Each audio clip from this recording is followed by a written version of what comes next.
Kali ini kita akan membahas tentang deep learning atau pembelajaran mendalam yang akan diterapkan di kurikulum nasional. Ini sudah dikaji oleh tim ahli, tim pakar, dan kajian sudah selesai dan segera akan diterapkan. Nah, sekarang bagaimana konsep dari deep learning atau yang diterjemahkan menjadi pembelajaran mendalam? Mari kita bahas bersama-sama. Oke, ini adalah framework atau kerangka kerja dari deep learning atau pembelajaran mendalam ya. Pembelajaran mendalam atau deep learning ini apakah merupakan pendekatan atau merupakan metode atau apalah namanya, yang jelas di sini disebut dengan framework. Framework itu berarti kerangka kerja. Seperti kayak understanding by design, itu juga kerangka kerja. Jadi tidak hanya pendekatan, berarti tidak hanya model, tidak hanya metode berarti. Oke, kita bahas ya lebih detail dari kerangka kerja ini. Nah, perhatikan lingkaran paling luar ya. Ini disebut dengan kerangka pembelajaran yang terdiri dari empat komponen, yaitu praktek pedagogis, lingkungan pembelajaran, pemanfaatan digital, dan kemitraan pembelajaran. Nah, yang kemudian di lapisan kedua dari luar disebut dengan pengalaman belajar. Yang pertama adalah memahami, kedua mengaplikasi, yang ketiga adalah merefleksi. Ini semacam taksonomi ya. Kalau ini kita bandingkan dengan taksonomi Bloom atau taksonomi Anderson, memahami ini adalah C1, C2, kemudian mengaplikasi ini adalah C3, yang paling tinggi dan merefleksi yaitu C4, C5, C6 ya, mulai dari analisis, mengevaluasi, dan mencipta.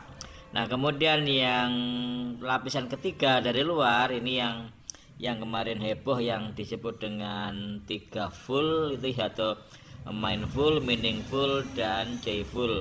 Di bahasa Indonesia kan menjadi berkesadaran, ini dari terjemahan mindful, kemudian bermakna dari kata meaningful, dan menggembirakan dari kata joyful ya. Nah, kemudian di dalamnya yang paling dalam ini adalah dimensi profil ya. Kalau kurikulum Merdeka kita kenal tentang dimensi profil pelajar Pancasila yang ada 6. Nah, di sini ada muncul lagi dimensi profil lulusan. Jadi yang saya ulang, yang pertama ini adalah kerangka pembelajaran, lapisan kedua adalah pengalaman belajar, ini semacam taksonomi ya. Kemudian prinsip pembelajaran yang 3 full itu ya. Kemudian yang dimensi profil lulusan ini semacam profil pelajar Pancasila, tetapi ada beberapa persamaan, ada beberapa perbedaan, tapi hampir sama dengan profil pelajar Pancasila.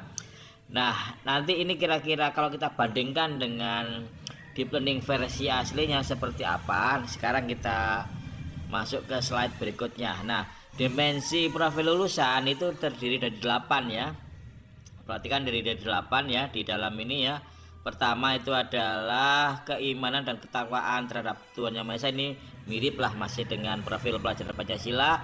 Yang dua, kewargaan, ini yang tidak ada di profil pelajar Pancasila. Yang ada itu kebinekaan global ya, ini konsepnya mirip-mirip saja. Yang ketiga, penalaran kritis, ini juga ada di profil pelajar Pancasila. Kreativitas juga ada di profil pelajar Pancasila. Kolaborasi juga ada, komunikasi juga ada. Cuma di profil pelajar Pancasila itu istilahnya gotong royong ya. Sebenarnya gotong royong itu juga di dalamnya ada kolaborasi dan komunikasi. Jadi ya mirip-mirip. Yang kemudian kemandirian, ini juga ada di profil pelajar Pancasila ya. Kesehatan ini yang tidak ada ya. Kesehatan tidak ada. Nanti ini diambilkan dari mana? 8 profil lulusan ini nanti kita tinjau ya. Oke, nah ternyata konsep deep learning atau pembelajaran mendalam itu salah satunya diambil dari buku ini, Deep Learning Engage the World, Change the World, ini karangan Michael Fullan. Nanti kita telaah ya. Nah, ini sedang kita bandingkan, ini adalah konsep dari buku Deep Learning ke karangan Michael Fullan dan teman-temannya. Kita bandingkan sekarang ya. praktek pedagogis ini ternyata diterjemahkan dari sini, pedagogical practices. Kemudian lingkungan pembelajaran diambil dari ini, learning environments. Kemudian pemanfaatan digital diambil dari leveraging digital. Nah, kemudian kemitraan pembelajaran diambil dari learning partnership. Jadi fix ya. Ini diambil dari buku Deep Learning Michael Fullan ya. Kemudian di dalamnya di sini juga ada pembelajaran mendalam. Di sini disebutnya deep learning. Jadi diadaptasi dari buku Michael Fullan. Cuma bedanya kalau pembelajaran bermakna versi Indonesia ini ada 2 lapisan di dalamnya. Lapisan pengalaman belajar, ini ya pengalaman belajar. Kemudian prinsip pembelajaran ya. Ini yang ini prinsip ya, mengembirakan, berkesadaran dan bermakna. Ini namanya prinsip pembelajaran. Yang merefleksi warna kuning ini adalah pengalaman belajar. Jadi diadaptasi tapi ditambahi lagi 2 lapisan ya. Kalau deep learning karya Michael Fullan itu hanya 2 lapisan. Kalau deep learning atau pembelajaran bermakna versi Indonesia itu 4 lapisan ya. Oke, lanjut sekarang. Nah, ini ya yang 8 dimensi lulusan itu diambil dari sini ya. Ini juga ada di bukunya Michael Fullan ya, critical thinking itu diterjemahkan menjadi bernalar kritis, communication diterjemahkan menjadi komunikasi, ini kreativitas, citizenship diterjemahkan menjadi kewargaan, collaboration diterjemahkan menjadi kolaborasi. Nah, yang karakter tidak ada. Yang karakter tidak ada ini dihilangkan, dihapus tapi diganti.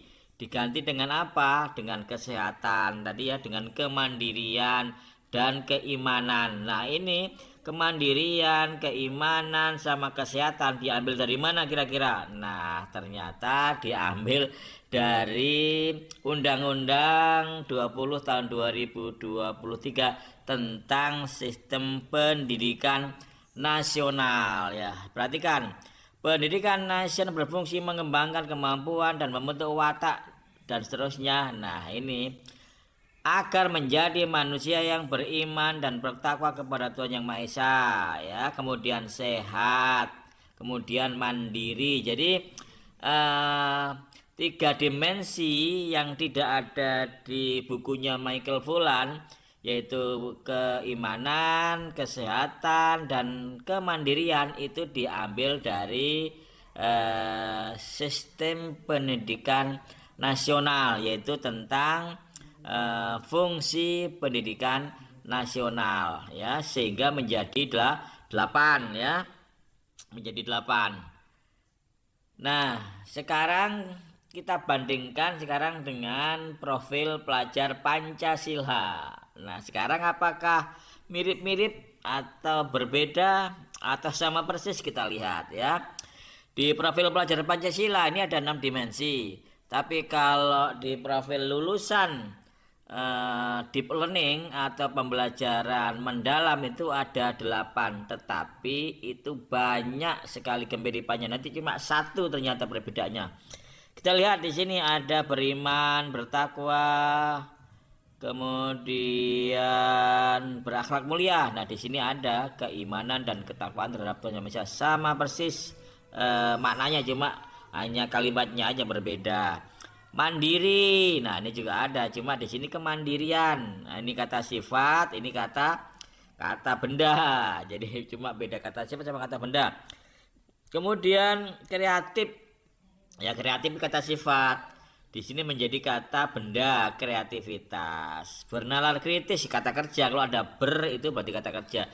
Di sini ada yang namanya penalaran kritis, kata benda. Apalagi, nah ini kebinekaan global. Di sini tidak ada, tetapi sebenarnya mirip aja dengan kewargaan ya. Jadi kebinekaan global mirip dengan kewargaan ya. Jadi sebenarnya di profil pelajar Pancasila ini semua ada di 8 dimensi lulusan, profil lulusan pembelajaran mendalam. Nah, di sini ada gotong royong. Nah, di profil pelajar Pancasila ada gotong royong. Apakah di 8 dimensi profil lulusan pembelajaran mendalam ada gotong royong? Tidak ada, tetapi ada sebenarnya kolaborasi sama komunikasi. Jadi kolaborasi, komunikasi itu sejatinya adalah gotong royong ya. Gotong royong itu di dalamnya pasti ada komunikasi, pasti ada kolaborasi. Jadi kalau gotong royong itu lebih mengindonesia sebenarnya ya. Kemudian ke pendidikan global juga lebih mengindonesia. Kalau kewargaan ini istilah diambil dari bukunya Michael Fullan. Jadi apa bedanya? Cuma ini saja, kesehatan. Jadi yang tidak ada di profil pelajaran Pancasila itu cuma kesehatan ya. Coba kita cek lagi. Keimanan ada. Penerapan kritis di profil pelajaran Pancasila ada. Kewargaan ya mungkin tidak sama persis tapi judulnya kebinekaan global. Kreativitas ada. Kemandirian ada. Komunikasi, kolaborasi ada, tetapi namanya gotong royong. Jadi sebenarnya ya mirip-mirip saja ya antara profil pelajaran Pancasila dengan 8 dimensi profil lulusan pembelajaran mendalam. Cuma bedanya cuma kesehatan ya. Kesehatan ini diambil dari mana? Diambil dari sistem pendidikan nasional ya, diambil dari sistem pendidikan nasional. Jadi tadi saya sebutkan untuk yang 8 ini itu yang 3 diambil dari sistem pendidikan nasional, yaitu kesehatan, kemandirian, dan keimanan. Selebihnya itu diambil dari bukunya Michael Fullan. Nah, profil pelajaran Pancasila itu apakah juga diambil dari sistem pendidikan nasional? Iya, jelas ya, gotong royong ini diambil dari sistem nasional. Kemudian kemandirian ya diambil dari sana juga, apalagi beriman, bertakwa kepada Tuhan Yang Maha Esa dan berakhlak mulia pasti diambil dari sistem pendidikan nasional. Jadi yang namanya pendidikan ya, sistemnya, kerangkanya, filosofinya, teorinya, segala macam itu pasti tidak lepas dari sistem pendidikan nasional, itu Undang-Undang Nomor 20 Tahun 2023. Jadi ya sebenarnya 8 dimensi profil lulusan ini ya bukan hal yang baru, diadopsi dari sistem pendidikan nasional, diadopsi dari bukunya Michael Fullan, dan mirip-mirip dengan profil pelajaran Pancasila. Jadi ketika orang itu kemarin mengkritik tentang profil pelajaran Pancasila, ternyata mereka menciptakan sendiri profil yang namanya 8 profil lulusan pembelajaran mendalam. Ya, jadi begitulah, masih muter-muter saja pendidikan kita. Saya akhiri, assalamualaikum warahmatullahi wabarakatuh.